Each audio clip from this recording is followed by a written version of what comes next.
Get ready. This is the voice of Wayne America. Lighten up, Francis. With your host, Hi-ho, Kermit the Frog here. Mike Carnes. How do you measure yourself with other golfers? By height. Only at WayneAmerica.com. The supernova's gonna kill us all. Okay, this guy is the real zero, that's true. Let's just think back when you guys were freshmen, huh? .com. Greetings from Wayne America. This is the Voice of Wayne America podcast, an exclusive here at WayneAmerica.com. I'm your host, Mike Carnes, and every week here on the big show, we talk with somebody who has some kind of connection to the best town in all of America, and that, of course, is Wayne America. And we want to thank our sponsors, including AKA 142 Media and also Mikey C Productions. Your business can be mentioned here, and you can email me at mike@mikeycproductions.com for more information. You know, our voices are a little more hushed than usual on the show this week because we're sitting in the middle of the Wayne Public Library this week, and you know, you're not supposed to raise your voices or anything like that. But we're gonna do the best we can, and hopefully anybody in here who might hear us will soldier through with us on it. But the Wayne Public Library, a very busy place during the summer months, and that's a good thing because it means people of all ages are busy reading books and taking advantage of the services that are available here at the Wayne City Library. And on this week's Voice of Wayne America podcast, we're talking with Julie Osnes, the Youth Services Librarian, and Rita McLean, the Adult Services Librarian here at the Wayne Public Library. And we're talking about the respective summer reading programs that are available for children of all ages, both young and young at heart, here at the Wayne Public Library as the chimes go off on the clock here in the back of the library.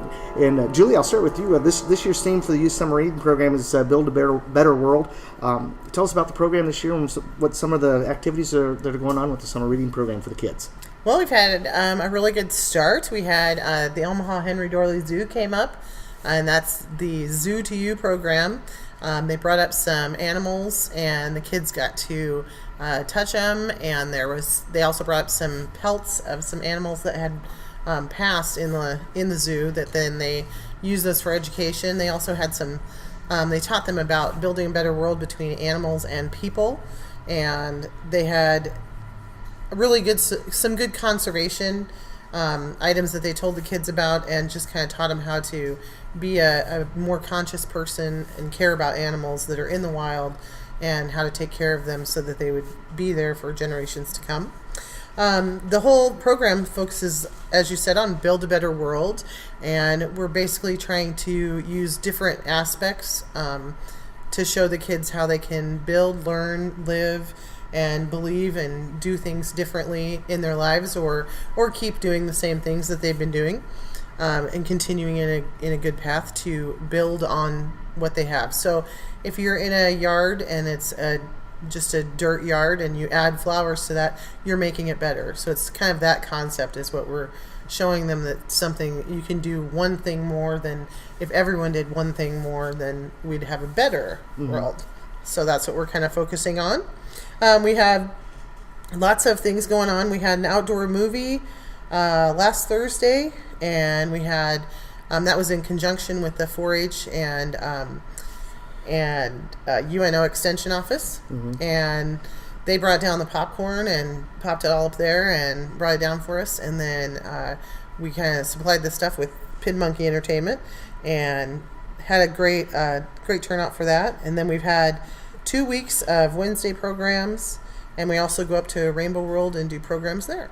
I got to say the movie was entertaining for the neighborhood too, because I live right down the street from the library, and I had come outside to let the dog out, and the dog basically stopped in her tracks and was looking over at the noise over at the library, like what's going on over there? And so the dog enjoyed the movie too. Oh, okay. So that was I'm glad you guys came over. Kind of an unintended benefit there, I guess. But we did have another family across the street that came out too. That was kind of fun.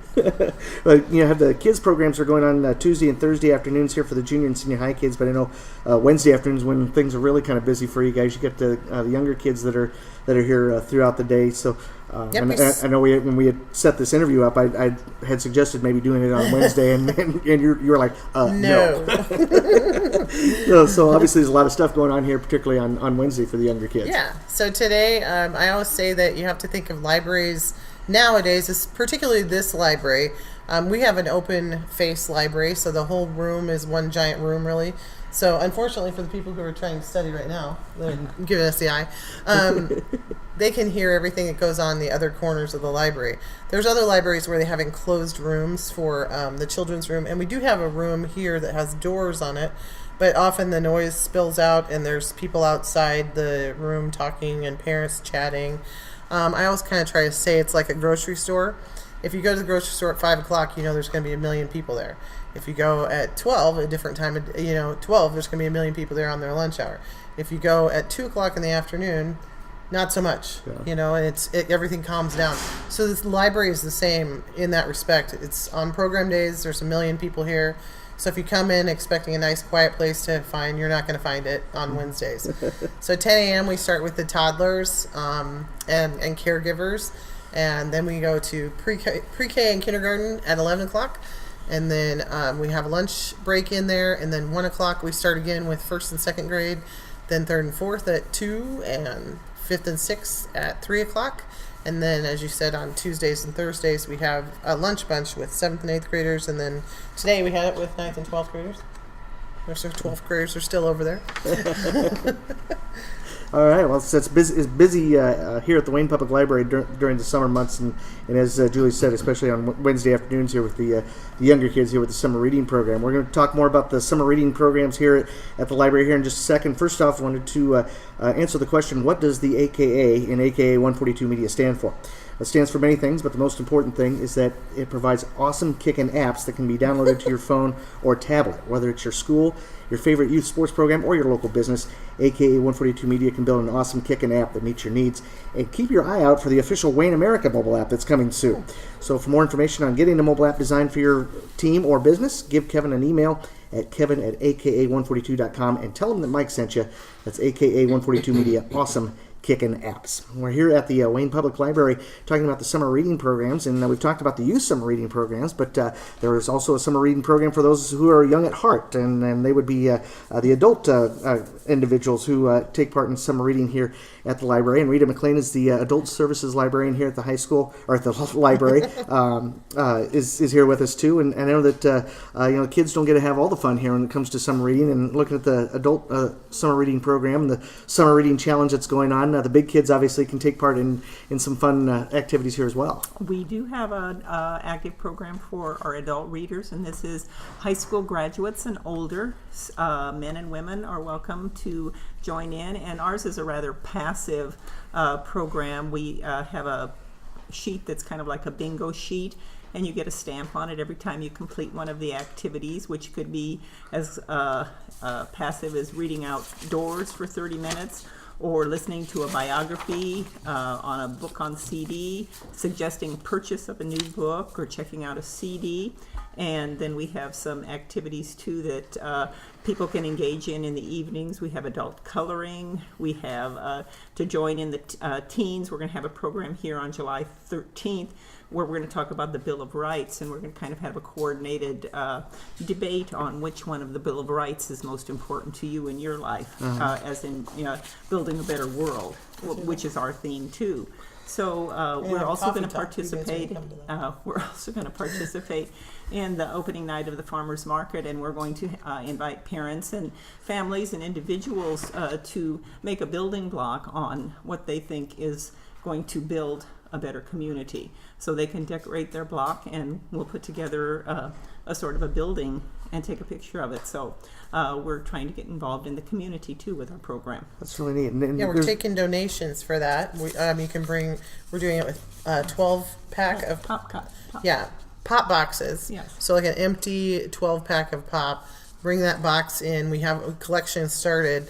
Otherwise, you can just get one at your house and decorate it yourself at your own home, or you can pick one up here and take it home and decorate it, or you can decorate it here. Now, is that just 12 packs of pop, or are we talking about 12 packs of adult pop? Is that available? Well, it'll be underneath something so that they could use that as donate the foundation. That's the foundation, and that's what we were going to talk about. That it was a good foundation for ideas. There's a number of neat activities that are involved in the adult summer reading program, and one that I've seen in the paper for the last several weeks that I wasn't aware of how that got started or whatever, but the Reader of the Week, and that's published in the Wayne Herald every week, and that's actually kind of a neat idea. I really have enjoyed reading some of those. How did that idea come about? That came about from attending the Nebraska Library Association convention last October. There was a library in Nebraska City that had a very successful program, and she says people would, fight to get the newspaper to find out who the Reader of the Week was and what they were interested in, and you learn a little bit more about the people in the community too. So I wrote back and forth to the Nebraska City Library and got the particulars on it, and went to see Kevin down at the newspaper and asked if he would be interested in promoting that for the year 2017, and he agreed to do that. And we've just had a great fun time getting different age groups, different people that walk in and out of the library. Some people have volunteered, otherwise we've asked, and it's just really caught on. And people say, "Well, I didn't know that person did that. I didn't know that person." And then the week that it accidentally wasn't in the paper, people were coming in. What happened? So that has gone over really well, and so we encourage people, to let us know if they'd like to let their reading interest be known to the community. It's been fun, really fun. Yeah, and from my time working at the newspaper, there was times where you try new stuff, and things would run for a few weeks, and then something would be missing for a week, and I'd get a phone call like, "Hey, why wasn't this in the paper this week?" And usually it was just one of those things where we just ran out of space, and it was one of those situations where just weren't able to get it in, or somebody forgot to send something. So give us a call if you're interested. We're going to fill in through the end of the year, through December. So we're excited about this. Yeah, we got a lot of really neat things going on here with the summer reading program. Another event that I've been wanting to take part in, but it seems like every time it comes up, I have an event to cover that day or something that I can't get to. It's the Junk in the Trunk event, which I think is got to be just really really fun to be a part of. It's kind of just a neat twist on the garage sale concept. It is. Talk a little bit about that. Sometimes we don't have space to promote a lot of different things, but we have a huge parking lot, and we just decided to offer this to the community. If you just have a few things to sell and you don't want to, open your whole garage and, take up a weekend, just put your things in the car, come and unload them here in our parking lot, and from 8 to noon during the community-wide garage sale day, we open our parking lot to anybody who wants to sell their treasures or junk or whatever you want to call it. And so, the more the merrier, and it's, very an interesting way to do it, because you meet some other people and you get traffic off the street, and there's maybe 7 to 10 cars here, and get a variety of objects to sell. Yeah, and the next one's coming up next Saturday, June 24th, from 8 a.m. till noon. That's right. Here in the parking lot at the Wayne Public Library. So just give us a call and let us know you're coming. You have to be parked by 8 o'clock, and we barrier off the lot so that cars aren't driving through, and it's just walking traffic that comes in from 8 to noon here at the library. So fun time. Yeah, so a lot of great stuff going on at the with the summer reading program for the adults here at the Wayne Public Library, and we'll talk more with Julie and Rita here on Voice of Wayne America podcast. But as you may well be aware by now, summertime is here, which means that your kids are probably out playing ball somewhere, and of course if your kids are participating in softball or baseball this summer, Mike EC Productions is shooting a lot of photos of the local baseball teams, and we'll have plenty of photos to choose from to help you fill out those scrapbooks. And speaking of scrapbooks, we are going to be adding scrapbooking as a service that we offer. So if you don't have time to update your kids' scrapbooks and you need someone to take care of that work for you, give Mike a call and let him know, and he can talk with you about it. Mike EC Productions, Wayne's home for local sports photos and more. Check out our photo website at mikeecproductions.smugmug.com to get your favorite photos delivered today. And I think I may already have somebody that's interested here. It's like scrapbooking. Hello, I got a senior next year. You can do that for me. So we're talking with Julie Osnes and Rita McLean here at the Wayne Public Library about the summer reading programs for adults or for the young and the young at heart, or the adults, whichever you want to call them. This question I have for both of you is, as people who are work here at the library and see a lot of the people that come in, there's a lot of distractions that kids have these days between iPhones and video games and the events that they have going on in the summer. And I know that when I was growing up, reading was such a big, important part of my life. Growing up, it was an opportunity. Obviously, we didn't have the iPhones or the internet when I was a kid, so we had other ways that we had to engage our minds. And I remember one summer, a friend of mine and I, we had a competition to see which one of us could get through the John Jakes Bicentennial series. And he is a Civil War buff. I mean, he's forgotten more about the Civil War than I think the three of us will ever know. And but this was kind of a history of America type novel series, and we were both able to get through all 8 of the books in one summer. And it was, Lord have mercy, I never got through those. I only got through 2 of those. It was a lot of fun for me, and I just have so many fond memories about reading growing up. And I wonder if it's a challenge to keep kids in this day and age interested in reading and keep them engaged in expanding their minds and their horizons with books, with the printed word. I think it's just altered. I think you meet them where they are. So you have just like any other thing, reading is a leisure activity, but it's also a knowledge activity. And sometimes they revert, like you could say, a reference section. A lot of people use the internet now for if they're looking up things or researching things. But then usually that research has to lead them to a book that they need to do, to use a reference on, or if they want further knowledge. But a lot of kids just don't know that they've been raised with the phone in their hand. I just, in my own family, have noticed that I have 2 older girls and then the younger son. Well, his first phone was an iPhone, and he treats his phone very differently than the 2 who had, the iPhones weren't out there yet, so they were flip phones. So they just used their phones like phones and texted with them, and that's all they did. And then he has a whole different aspect of how he uses his phone. So I think you just have to meet kids where they are. You kind of have to, you changes the collection, just like any other thing. I think if you went back and looked at some of the books in the 70s, they wouldn't relate to kids today, but if you go back to the 90s, they wouldn't relate with kids today either. So you kind of have to just change, and the books have changed with the kids, the authors have changed with the kids, and so things are, there's a great book that I just recommended to this one family. Mom and Dad, this is just a sidebar thing, but Mom and Dad both had tattoos all over them, and I noticed that, and I said, "Oh, there's this great book that you have to read," and it was My Tattoo Story, and it's a picture book, but it's all about a dad telling his son why he got the tattoos and where he got the tattoos and what each one meant to him. And like this one was about, and his favorite one was basically one that's about his son being born, and it's the date that his son was born or whatever on the tattoo. Well, 20 years ago, that book wouldn't be in existence. It's just a change of family orientation and a change of who people are and what they're about, and so you change the books with them. Mm-hmm.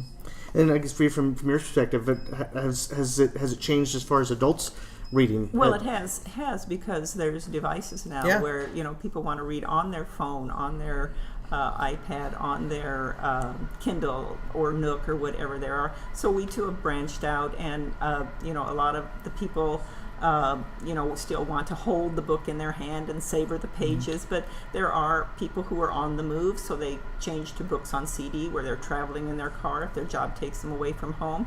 There's a book on CD for them to listen to. There's also Overdrive, which we offer through the Nebraska Library Commission, and so those are available. All you need is a library card, and you can download books to get to your individual devices. So we too have changed, and you have to keep evolving so that you're relevant. You're viable. You want to be that place and still in the community, which we are, and we are always looking for new ideas that people want us to help them with. So never be afraid to come in here with an idea, and we'll see how we can work with it. Right, because this library is our library, not ours, and it's everyone's library. Ours is in the community. Yes. Yeah. Uh-huh. Yeah. Right. Yeah, it's one thing about this library that I've been impressed with over the years is the way that it has evolved with the technological changes that come about, particularly with the Kindles and then audiobooks and being able to download all that information, all those books on your computer. So, and you got some other stuff. I do. One thing I wanted to tell the adult readers in the adult summer reading, we have this program called Book a Librarian, and you can come in here and work one-on-one with one of our staff members. We do have Brain IQ, we have e-readers, people... Freegal, downloadable music. We have a foreign language database that people can work with. So there's all kinds of things that you may not be aware of that you can learn, by just working one-on-one with one of our staff members. So, come on in here and see what we have. People are amazed. You mentioned the downloadable music. How does that work? Because I download. I have a ton of my music on my iPhone that I listen to when I'm on the road sometimes. How does downloadable music work? Well, we as a library subscribe to a database and Freegal. It's called. All you need free is and legal. Free and legal. And they have access to many varieties of music. You can create your own playlists. You just need a library card. You sign in. There's no cost to the individual to use this. I can't quite remember the parameters. You get 3 downloads a week, and you get 3 hours of streaming every day. Every day. So just like you could on Pandora or something else, you can stream on Freegal, and like Rita said, you can create a playlist or you can use their playlist, and it's from the Sony background. So that's the base of it. Okay. People who walk like to have their music when they walk, and they can create, do some downloadable music. Some people don't know how to get music anymore, to walk with, because you don't have the older venues, tape players or something CD like that. You walk in. Yeah. So anyway, we have a new thing. So if you're not aware of that, stop in and we'll show you how it works. Yeah. Hand a kid an 8-track tape or a cassette tape sometime and watch their head spin, because they like that stuff. That's kitschy. What is they that? think it's cool. They don't know what we had to go through to listen to music back in those days. Okay. One thing too I want to add about the adult summer reading, we are having an author come at the end of June 26th, a Monday evening, and they're going to talk about a true life crime from the Midwest. It happened in Lyons County, Iowa in the 70s, and this man, Mr. Hammond, Phil Hammond, wrote a book about this incident that happened in a state park, and he knows one of the survivors for that. So he's going to be here doing a book talk about his experience writing this book, and be available to answer questions, and also have copies of the book available for sale. So just a variety of things that people can take part in. Just give us a call or stop in. We're on Facebook also, trying to keep current with the things that are out there for programming. All right. Well, we're talking with Julie Osnes and Rita McLean from the Wayne Public Library here on the Voice of Wayne America podcast, and obviously a lot of great stuff going on here this summer for people of all ages, for young and old as well. So the summer reading programs going on here at the Wayne Public Library, and as Rita said, you can check out their Facebook page for more information. You can also visit the city's the library's website, which is located at cityofwayne.org. And ladies, thanks a lot for talking with us on the show this week. Sure thing. So, and we'll try to keep things quiet now and get things back to normal here at the library. All right. Okay. Sounds good. All right, that's going to do it for this week's edition of the Voice of Wayne America podcast. And check back to WayneAmerica.com as we continue to tell the stories of the people who make this the best town in all of America. That's right here in Wayne America. Have yourselves a good week, and see you later.